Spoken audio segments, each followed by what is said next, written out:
This spring, Capcom is releasing a Resident Evil 7 DLC called Not a Hero that will be free downloadable content. As of now, we don't know anything about the story of this game, except for the fact that it will feature a supposed Umbrella Corporation Chris Redfield. Keep in mind, we aren't really sure it's the real one, but we will refer to that character by that name in this video. One of the mysteries at the end of the real game when Redfield shows up involves the whereabouts of one Lucas Baker, and when looking at everything that has happened, the DLC might be the perfect place to tie everything together and answer two of the biggest questions of the Resident Evil 7 ending. Who is Chris, and where is Lucas?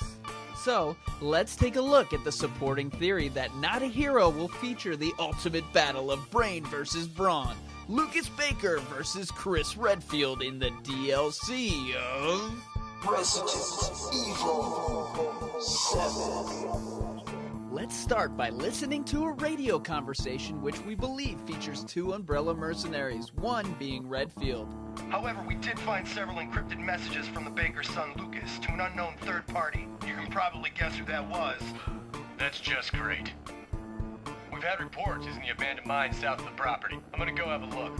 If Chris is going to have a look, it could be revealing to us the entire plot of the Not a Hero DLC.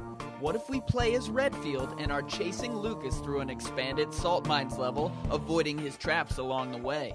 And if it takes place between the time Ethan gets on the boat when we hear the radio conversation to when he takes down Evelyn, then perhaps there are mold monsters and other stuff in Chris's way as well.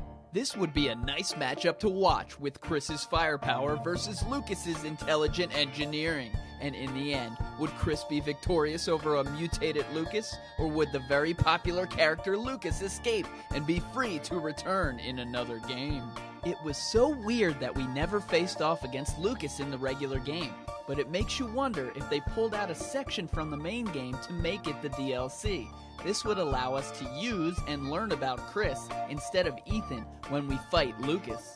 So this spring, when we are playing Not a Hero, we won't be surprised to see a blinking red mine or a swinging pendulum of spikes headed right for Redfield's newly skinny head in the DLC of Resident Evil 7.